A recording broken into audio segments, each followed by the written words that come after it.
era sobretudo uma pessoa com uma cultura impar, fora do comum, e que tinha uma ânsia de aprender enorme. Nunca estava contente, achava sempre que sabia de menos e não de mais. Estava sempre à procura de informação até sobre as peças que comprava ou que gostava. Mas era sobretudo uma pessoa em que a cultura para ele tinha uma grande importância e procurava a cultura, ou seja, procurava, digamos, a beleza na cultura e o conhecimento.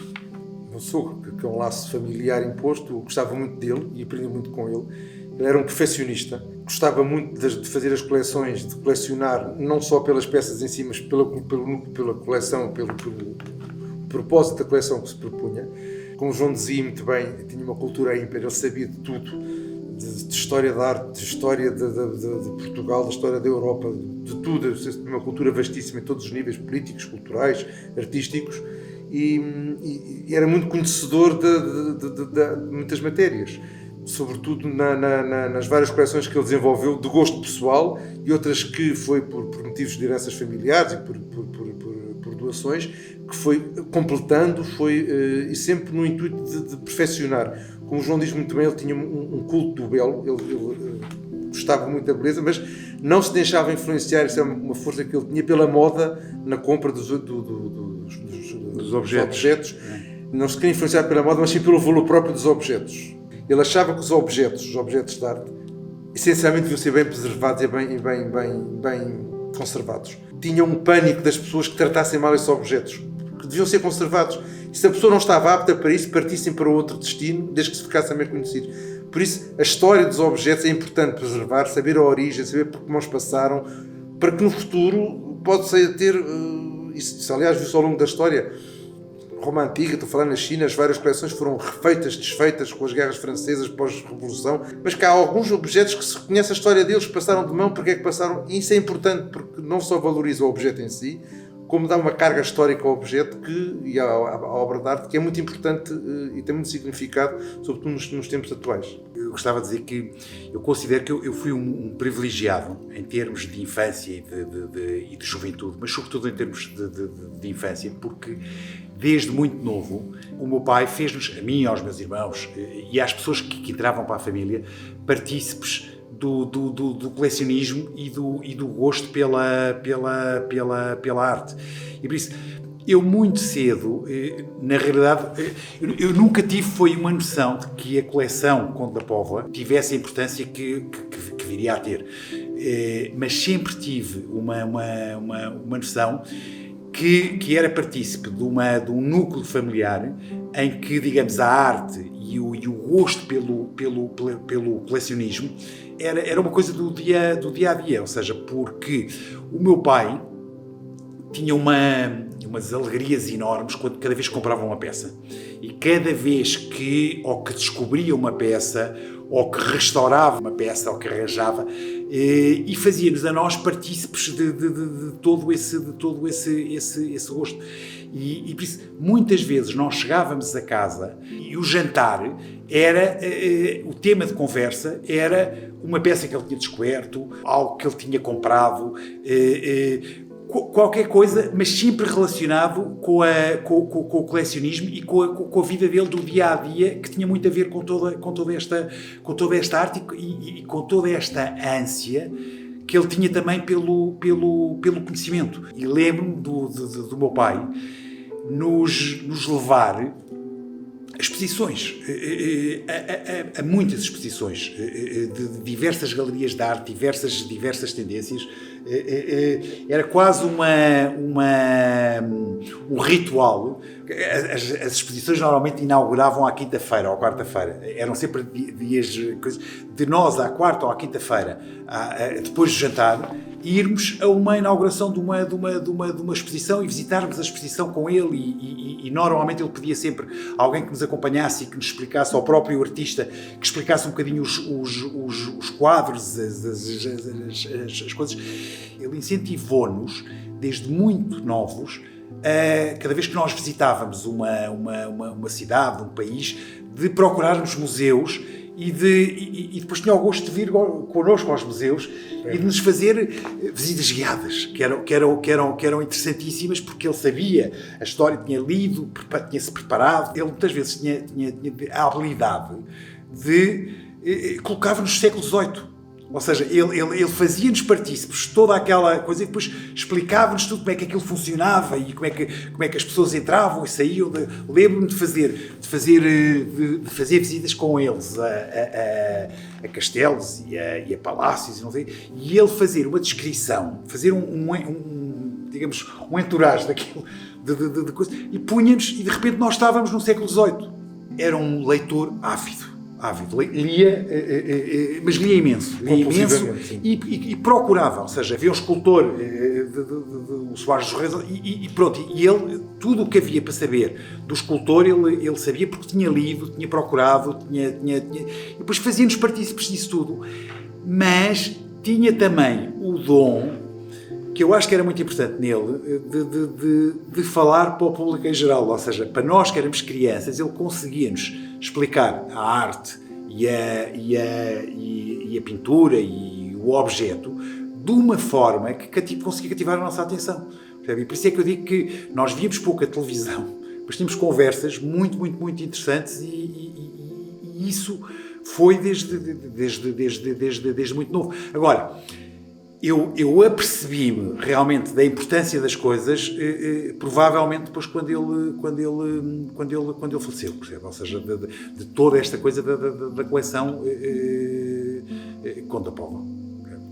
Porque no fundo eu só vivi isto depois de casar, quando comecei namoro, vivi esta. Ele era uma pessoa muito cativante e que nos puxava nestas conversas, colocava-nos no meio das conversas, como João dizia, ele sabia como se punha a mesa no século XVIII, quais eram os objetos que se punham na mesa, para que é que serviam coisas que não se sabia intensamente, e eu vivi desde quando me casei, e vivi realmente nós, eles sobretudo, mas eu mais tarde, não nos apercebemos do valor da coleção, vivíamos dentro da coleção, era da própria entourage da coleção. E mais tarde, quando vimos o interesse de peças do cotidiano, que afinal eram peças fantásticas e que estavam quase ao uso diário e que eram usadas habitualmente.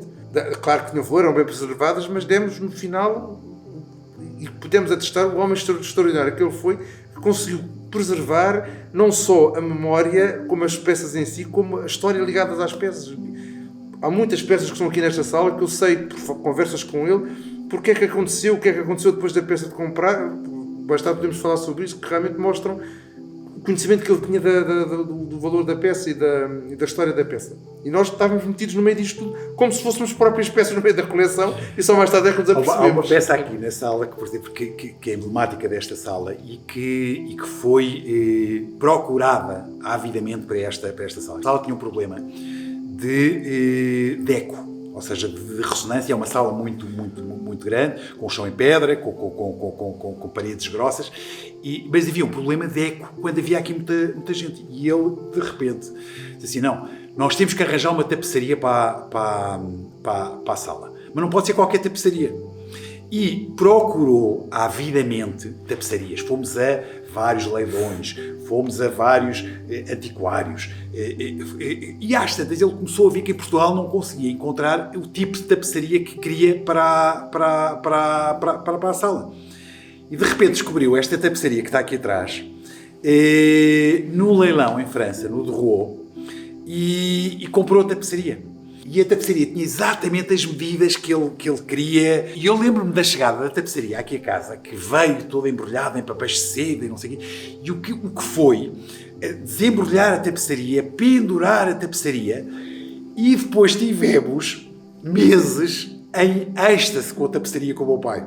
Porque olhávamos a tapeçaria de vários pontos da sala e ele descobria pormenores que a gente a olho nu não via. E dizia, e agora repare como aqui, ou repare que a figura olha para nós e a gente está em lados diferentes e ela consegue, que bem que está feita e como é que...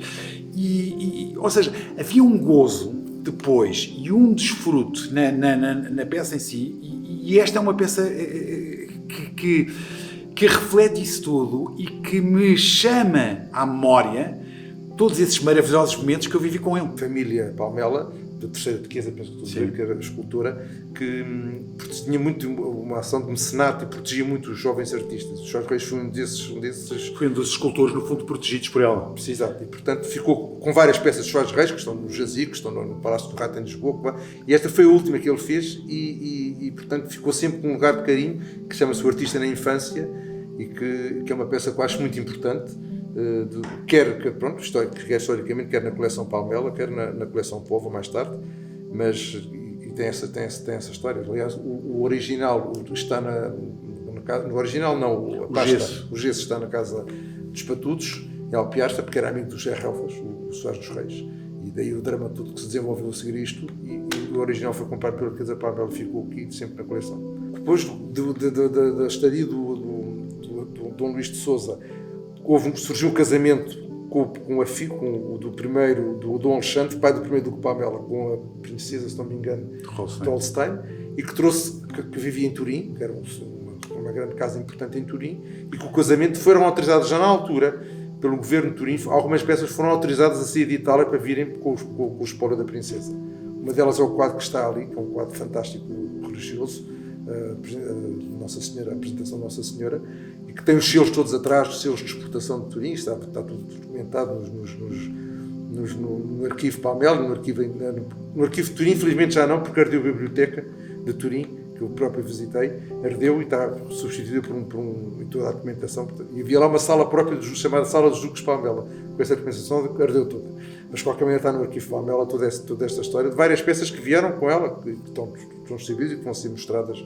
Estou a lembrar-me agora ali do Infante Dom Francisco, que também é outra história, que é um quadro do Duprá, que era irmão de Dom João V, que era um enfant terrível, vamos lá, porque era sempre o segundo irmão, o segundo na linha de sucessão, mas nunca chegava a ser rei. Portanto, houve vários teatros, cortesões, vários teatros políticos na altura para o impô-lo como sucessor ou para o pô-lo mais ativo, e por isso é que o quadro dele foi posto no Calhariz, aqui perto, na quinta ao lado, com a visita dele cá, com as movimentações que havia políticas na altura. E já teve também na exposição do Dom João V Magnífico, com os certificados todos. O lustre tem uma história também mais recente da entrada na família, através do meu avô, que foi embaixador em Londres e que também tinha o gosto da coleção, ou seja, que foi, digamos, eu diria que o grande responsável do gosto colecionista do meu pai. Ou seja, o meu pai herda, no fundo, todo o gosto de colecionismo do pai dele, que lhe consegue transmitir toda essa que o influencia, no fundo. E o meu avô comprou este lustre em Inglaterra quando foi embaixador. Este lustre é irlandês. Teve no Palácio do Rato, depois posteriormente foi para o Palácio de Calhariz e depois de Calhariz veio para aqui. E é uma peça, eu acho que é uma peça linda, talvez eventualmente pouco apreciado. Hoje, o meu pai dizia sempre que em Portugal não se dava o devido valor à arte dos cristais. E nós temos bons cristais, nós temos a Atlantis, temos digamos, uma história toda, através da Marinha Grande, de produção de cristal, fantástico. Mas o meu pai dizia sempre que, em termos depois culturais e de valor históricos de peças, que não se valorizava convenientemente os cristais. Dizia-me sempre que isto era uma peça fantástica, que era cristal irlandês e que fora de Portugal tinha um valor completamente diferente do valor que lhe davam aqui em Portugal, mas que era, digamos, uma das peças emblemáticas que o meu pai achava que tinha este lustre.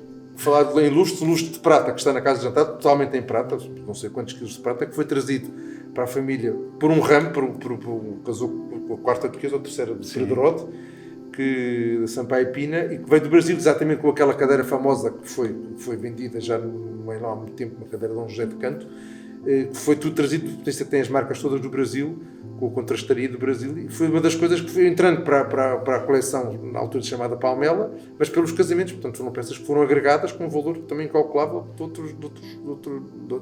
de origens de outras famílias. Para mim a coleção representa uma alegria enorme e uma gratidão. Eu estarei sempre, e digo isto muitas vezes, eternamente grato ao meu pai, pela forma como nos fez partícipes da coleção. E partícipes da coleção no sentido em que o que é que a coleção nos aportou a nós, ou me aportou a mim, como pessoa. Em termos culturais, em termos de gosto, em termos de prazer, em diversos termos, mas sobretudo, para mim a coleção é uma gratidão e é um gosto também vê-la partir. E vê-la partir porquê? Porque isto significa que todas as pessoas, quem comprar qualquer peça destas, vai ter um bocadinho do meu pai. E o meu pai vai viver eternamente, que é uma coisa complicada e difícil, através da coleção. Ou seja, o meu pai conseguiu uma coisa muito dificilmente que só os grandes pessoas da história conseguem, que é viver eternamente. E vai viver eternamente através desta coleção. Porque eu tenho a certeza que qualquer pessoa que comprar que comprar uma peça destas vai saber que a origem e vai levar um bocadinho do meu pai.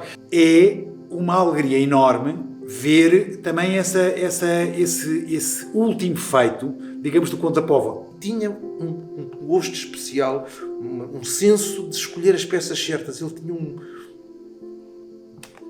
toque perfeito para escolher as peças. Modernas, antigas, seja o que for, sabia.